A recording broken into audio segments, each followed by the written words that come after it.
യോഹന്നാൻ 8-1 മുതൽ 59 വരെയുള്ള വാക്യങ്ങൾ. പിടിക്കപ്പെട്ട വ്യഭിചാരിണി. യേശു ഒരു മലയിലേക്ക് പോയി. അതിരാവിലെ അവൻ വീണ്ടും ദേവാലയത്തിലേക്ക് വന്നു. ജനങ്ങളെല്ലാം അവന്റെ അടുക്കലെത്തി. അവൻ ഇരുന്ന് അവരെ പഠിപ്പിച്ചു. വ്യഭിചാരത്തിൽ പിടിക്കപ്പെട്ട ഒരു സ്ത്രീയെ നിയമജ്ഞനും ഫരിസയരും കൂടി അവന്റെ അടുക്കൽ കൊണ്ടുവന്ന് നടുവിൽ നിർത്തി. അവർ അവനോട് പറഞ്ഞു, ഗുരു, ഈ സ്ത്രീ വ്യഭിചാരത്തിൽ പിടിക്കപ്പെട്ടവളാണ്. ഇങ്ങനെയുള്ളവരെ കല്ലെറിയണമെന്നല്ലേ മോശ നിയമത്തിൽ കൽപ്പിച്ചിരിക്കുന്നത്? നീ എന്ത് പറയുന്നു? ഇത് അവനെ കുറ്റം ആരോപിക്കാൻ വേണ്ടി അവനെ പരീക്ഷിച്ചുകൊണ്ട് ചോദിച്ചതാണ്. യേശു അവരുടെ കുഞ്ഞിന്റെ വിരൽ കൊണ്ട് നിലത്ത് എഴുതിക്കൊണ്ടിരുന്നു.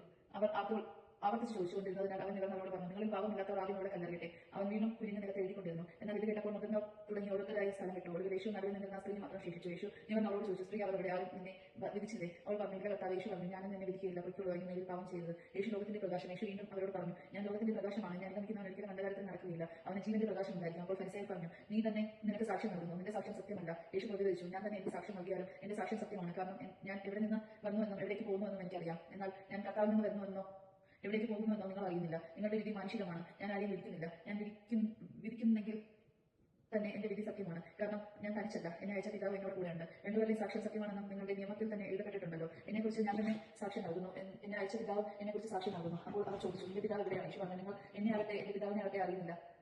എന്നെ അറിഞ്ഞിരുന്നുവെങ്കിൽ എന്റെ പിതാവിനെ അറിയുമായിരുന്നു. ദേവാലയത്തിൽ കണ്ട സ്ഥലത്ത് പഠിപ്പിച്ചുകൊണ്ടിരിക്കുമ്പോഴാണ് അവൻ ഇതെല്ലാം പറഞ്ഞത്. എന്നാൽ ആരും അവനെ പിടിച്ചില്ല, കാരണം അവന്റെ സമയം ഇനി വന്നു ചേർന്നിട്ടില്ലായിരുന്നു. യഹൂദർക്ക് മുന്നറിയിപ്പ്. യേശു വീണ്ടും അവരോട് പറഞ്ഞു, ഞാൻ പോകുന്നു, നിങ്ങൾ എന്നെ അന്വേഷിക്കും, എന്നാൽ നിങ്ങളുടെ പാവത്തിൽ നിങ്ങൾ മരിക്കും. ഞാൻ പോകുന്നിടത്തേക്ക് വരാൻ നിങ്ങൾക്ക് കഴിയുകയില്ല. അപ്പോൾ യഹൂദർ പറഞ്ഞു, ഞാൻ പോകുന്നിടത്തേക്ക് വരാൻ നിങ്ങൾക്ക് കഴിയുകയില്ല എന്നവൻ പറയുന്നുണ്ട്. അവൻ ആത്മഹത്യ ചെയ്തിരിക്കുന്നു. അവൻ പറഞ്ഞു, നിങ്ങൾ താഴെ നിന്നുള്ളവരാണ്, ഞാൻ മുകളിൽ നിന്നുള്ളവനും. നിങ്ങൾ ഈ ലോകത്തിൻ്റെതാണ്, ഞാൻ ഈ ലോകത്തിൻ്റെതല്ല. നിങ്ങൾ നിങ്ങളുടെ പാവങ്ങളിൽ മരിക്കും. എന്നാൽ ഞാൻ നിങ്ങളോട് പറഞ്ഞു, എന്നാൽ ഞാൻ തന്നെ എന്ന് വിശ്വസിക്കുന്നില്ലെങ്കിൽ നിങ്ങൾ നിങ്ങളുടെ പാവങ്ങളിൽ മരിക്കും. അപ്പോൾ അവർ ചോദിച്ചു, നീ ആരാണ്? യേശു പറഞ്ഞു, ആരംഭം മുതലേ ഞാൻ നിങ്ങളോട് പറഞ്ഞിരുന്നത് തന്നെ.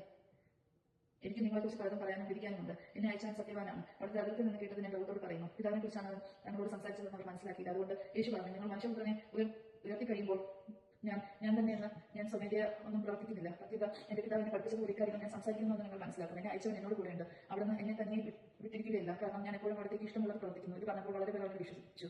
സത്യം നിങ്ങളെ സ്വതന്ത്രരാക്കും. തന്നെ വിശ്വസിച്ച യഹൂദരോട് യേശു പറഞ്ഞു, എന്റെ വചനത്തിൽ നിലനിൽക്കുമെങ്കിൽ നിങ്ങൾ യഥാർത്ഥത്തിൽ എന്റെ ശിഷ്യരാണ്. നിങ്ങൾ സത്യം അറിയുകയും സത്യം നിങ്ങളെ സ്വതന്ത്രരാക്കുകയും ചെയ്യും. അവർ അവനോട് പറഞ്ഞു, ഞങ്ങൾ അബ്രഹാമിന്റെ സന്തതികളാണ്, ഞങ്ങൾ ഒരിക്കലും ആരുടെയും അടിമകളായിട്ടിരുന്നിട്ടില്ല. പിന്നെ എങ്ങനെയാണ് നിങ്ങൾ സ്വതന്ത്രരാകപ്പെടുമെന്ന് നീ പറയുന്നത്? യേശു പ്രതികരിച്ചു, സത്യം സത്യമായി ഞാൻ നിങ്ങളോട് പറയുന്നു, പാപം ചെയ്യുന്നവൻ പാപത്തിന്റെ അടിമയാണ്. അടിമ എക്കാലവും ഭവനത്തിൽ വസിക്കുന്നില്ല, പുത്രനായിട്ട് എക്കാലവും വസിക്കുന്നു. അതുകൊണ്ട് പുത്രൻ നിങ്ങളെ സ്വതന്ത്രരാക്കിയതിനാൽ നിങ്ങൾ യഥാർത്ഥത്തിൽ സ്വതന്ത്രരാകും. നിങ്ങൾ അബ്രഹാമിന്റെ സന്തതികളാണെന്ന് എനിക്കറിയാം, എന്നിട്ടും നിങ്ങൾ എന്നെ കൊല്ലാൻ ആലോചിക്കുന്നു. കാരണം എന്റെ വചനം നിങ്ങളിൽ വസിക്കുന്നില്ല.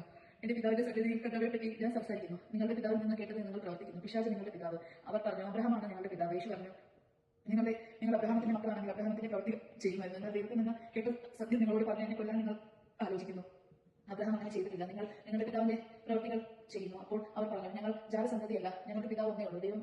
യേശു അവരോട് പറഞ്ഞു, ദൈവം ആണ് നിങ്ങളുടെ പിതാവെങ്കിൽ നിങ്ങൾ എന്നെ സ്നേഹിക്കുമായിരുന്നു, കാരണം ഞാൻ ദൈവത്തിൽ നിന്നാണ് വന്നിരിക്കുന്നത്. ഞാൻ സ്വമോദയോ വന്നതല്ല, അവിടെ നിന്ന് അയച്ചതാണ്. ഞാൻ പറയുന്നത് എന്തുകൊണ്ട് നിങ്ങൾ ഗ്രഹിക്കുന്നില്ല? എന്റെ വചനം ശ്രമിക്കാൻ നിങ്ങൾ എന്തുകൊണ്ട് കഴിവില്ലാത്തത് കൊണ്ട് തന്നെ നിങ്ങൾക്ക് കഴിവില്ലാത്തത് കൊണ്ട് തന്നെ നിങ്ങൾ നിങ്ങളുടെ പിതാവായ പിശാചിൽ നിന്നുള്ളവരാണ്. നിങ്ങളുടെ പിതാവിന്റെ ഇഷ്ടം അനുസരിച്ച് പ്രവർത്തിക്കാൻ നിങ്ങൾ ആഗ്രഹിക്കുന്നു. അവനവരുടെ ആദ്യം മുതൽ കൊലപാതകയാണ്. അവൻ ഒരിക്കലും സത്യത്തിൽ നിലനിന്നിട്ടില്ല, എന്നാൽ അവന് സത്യമില്ല. കള്ളം പറയുമ്പോൾ സ്വന്തം സ്വഭാവം അനുസരിച്ച് തന്നെയാണ് അവൻ സംസാരിക്കുന്നത്, കാരണം അവനൊരു നുണയുടെ പിതാവുമാണ്. ഞാൻ സത്യം പറയുന്നത് കൊണ്ട് നിങ്ങൾ എന്നെ വിശ്വസിക്കുന്നില്ല. നിങ്ങളിൽ ആർക്കെങ്കിലും പാവം തെളിയിക്കാൻ കഴിയും. ഞാൻ സത്യമാണ് പറയുന്നതെങ്കിൽ എന്തുകൊണ്ട് നിങ്ങൾ എന്നെ വിശ്വസിക്കുന്നില്ല? ദൈവത്തിൽ നിന്നുള്ളവൻ ദൈവത്തിന്റെ വാക്ക് ശ്രമിക്കുന്നു. നിങ്ങൾ ദൈവത്തിൽ നിന്നുള്ളവരല്ല, അതുകൊണ്ട് നിങ്ങൾ അവ ശ്രമിക്കുന്നില്ല. അബ്രഹാമത്തിന് മുമ്പ് ഞാനുണ്ട്. യഹൂദർ പറഞ്ഞു, നീ ഒരു സമരിയക്കാരനാണെന്നും നിന്നിൽ പിശാചുണ്ടെന്ന് ഞങ്ങൾ പറയുന്നു. ശരിയല്ല. യേശു പറഞ്ഞു, എനിക്ക് പിശാചില്ല, ഞാൻ എന്റെ പിതാവിനെ ബഹുമാനിക്കുന്നു.